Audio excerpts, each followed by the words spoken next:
Okay, welcome back to the Homestand Show. Joining us now is friend of the show, one of our favorite guests, I will say. Thank you. Bobby Conway of Bet99. How are you, sir? I'm doing very well. How are you guys? You ready for game two? Who's your bigger favorite then? Yeah. I don't Well, know. I think Every day he comes on saying each guest is his favorite guest. Yeah. So I what's know. wrong with that? You throw that around a lot. Yeah, it's like my children, right? It's like when I- he was with, I- like when he was with Yeah, his GSP. favorite. Remember he did the GSP thing? You're the greatest of all time, George St. How you being funny right now?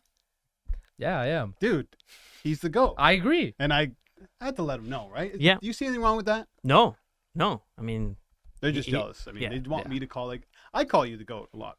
Yeah, but an actual goat. Yeah, Yeah. like you look like a No, GOAT. you No, I'm just called me a pain in He the is ass. one of the GOAT broadcasters in Canadian broadcasting history. This is true. Oh, Okay, the well, Toronto yeah. Maple Leafs. Against the Florida Panthers, round 2. They somehow got through. did they? They did, finally. Against Yes, the they Panthers, did. by the You way. missed it, Yeah. Expectations for the Maple Leafs in uncharted territory? Got to be high. Right? I mean, this is a team that, look, we're all here in Toronto, all right? The bar, the lowest whatever was they got to get out of the first round. But in reality, this is a cup contending team. The expectation should be that now that they've gotten through, especially with the fact that the best team in the conference is no longer there and in Boston. So you got to have high expectations. It will be a disappointment if they were to lose to the Florida Panthers. That's just a fact. No Boston, no Tampa, no New York Rangers. Rangers. So on the Colorado East. over in the West. I threw this to you off the air, Incredible. Sharms, but is there a goalie in the East that would fear the Leafs or any other team for that matter? Fear the Leafs? There's no clear number one anywhere, There is even not. on the Leafs. No, of course not. No, there's these tandems too, having Mhm. big, Right. big Stanley Cups so far. We were saying before, who knows? Matt Murray could be the Leafs number 1 in 5 games' time. We just don't know what's Yeah. going to happen. I love that we have Noel Achari, by the way, behind us here because one of the unsung heroes so far. Gamer. No one's hitting more than this guy in the Leafs, and that'll be so key against this Panthers team, which are a heavy team. They're going to hit everything that moves. So I respect whoever chose Noel Achari. Was it Stevie? Stevie. Probably Steve. Well done, Stevie Stevie. Z. Well done, Stevie. Steve. Good choice because no one's talking about Noel Achari, but he's been a big factor in the first series for sure. Yeah, a big factor for the Florida Panthers, a guy who hits and can score goals, 100-point player. Sheldon Keefe, we'll play that clip shortly, but he talked about hopefully his players won't be phased too much by Matthew Tkachuk. Is he the biggest factor for the Panthers in this series, or is there someone else? Ooh, I think Matthew Tkachuk, you know what you're going to get with him. You know he's going to be a pain in everybody's you-know-what. You know he's going to score goals. You know he's going to hit. You know he's going to be public enemy number 1. That's like a given already. To me, it's Barkov. Barkov, to me, is the biggest factor in this series because, as we mentioned the other day, he is one of the best 200-foot players in the NHL. Selke Perennial guy. Selke contender, right? And he didn't have his best game in round 1. And he's probably going to match up against Austin Matthews for majority of the time during this series. And if he can contain Austin Matthews, who was dominant in round 1, if he can contain him, that bodes well for the Florida Panthers. But Barkov needs to be playing at his 100% game. And also, you mentioned goaltending. Can Sergei Bobrovsky not live up to that $10 million a year, but can he live up to being that number 1 goalie with a bullet in this series if Florida wants a chance to win? That's my biggest question with this Florida Panthers team is the goaltending. You could probably say the same thing about the Leafs.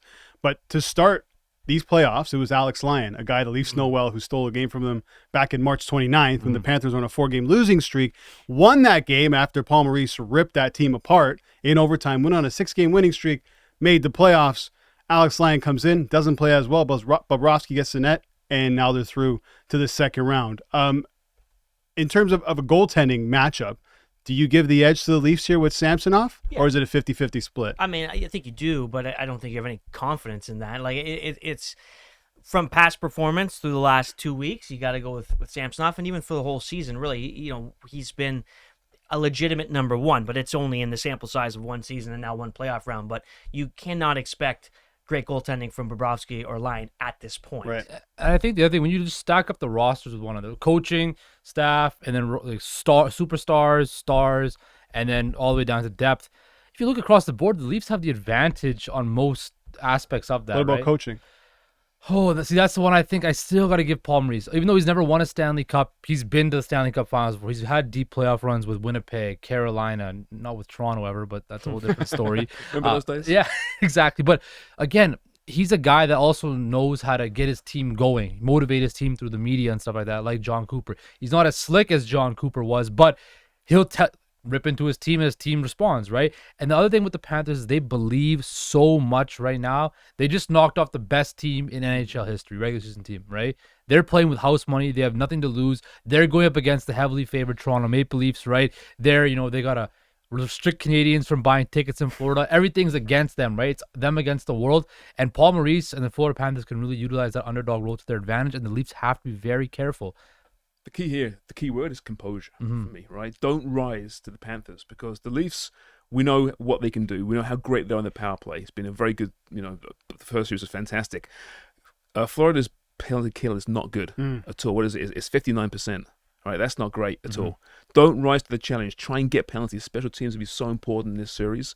And so Matthew Tkachuk, and of course, he'll try and get under the skin. Don't rise up to it, Find a way, back off. I'm not saying you skate away. You need some pushback. But there's a fine line between too much pushback and then just, sitting there quietly. So I think it's going to be key. If you can get through Maroon and Jeannot and all those pests, Perry, etc., I think Tkachuk should be manageable, but we saw what Michael Bunting did when he got a little excited, and that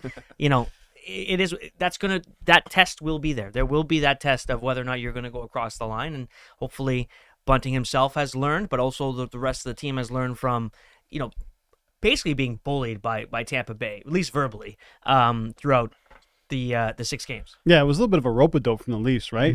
On the ropes, but no matter what, they somehow came through. I got a question for you guys. Do you guys think there's going to be like an emotional letdown tonight in Game 1 following what happened in Tampa for them? Both teams, really. I think both teams. You can say that the Leafs won their cup in the first round and the Panthers won their cup in the first round, and maybe they have nothing left for the second round. Or both of them are just riding so high because the Leafs, I totally believe, have solidified their belief now. We can win with this team. Dubas realizes, like, I've backed this team since the beginning, and they showed us that they can win. Now go against the Panthers, who are not the Bruins, so they did dodge a bullet, and that's not me saying that the Panthers aren't good, but you dodged a massive bullet not playing the Bruins, because the Bruins are only going to get better as the season went on. So now you get the Panthers.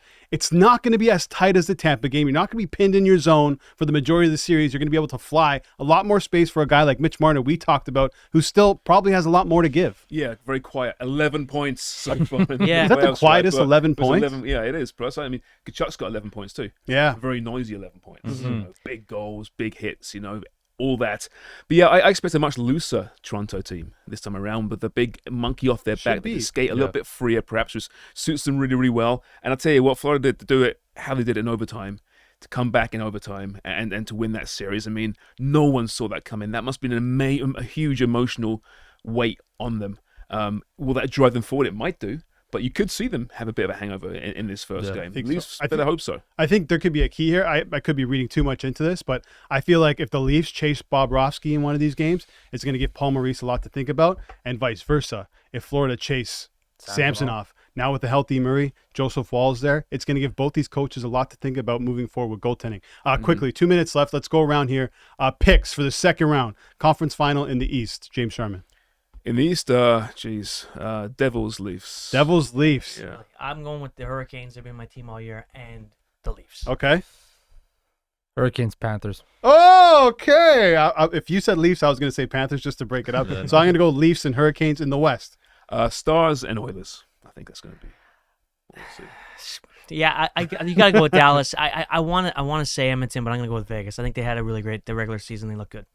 Stars, the Oilers. I'm going to go Stars, Oilers as well. I think Jake Ottinger is probably the best goalie left in the Stanley Cup playoffs. Okay, Bobby Conway, let's get to some Bet 99 best bets of the night.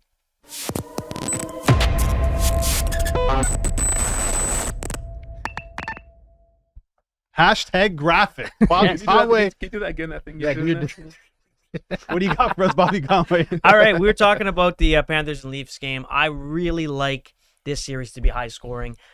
Bet 99 right now, minus 125 for the over 6.5. I think that we're going to see a lot of goals. I actually thought it was going to be 7. So you're giving a bit of juice at minus 125, but I think this is going to be a high scoring game. A 5-4, 6-4 type of game tonight. And I like the Lakers. I also have a futures on them, so that's kind of biased. But I like the Lakers. I think they're going to be good. Yeah, I like the Lakers as well, but the Warriors to win the series. All right, thanks, Bobby Conway, so much. Coming up after the break, we're going to talk about those Lakers and how are they going to stop Steph Curry. Stay tuned for that.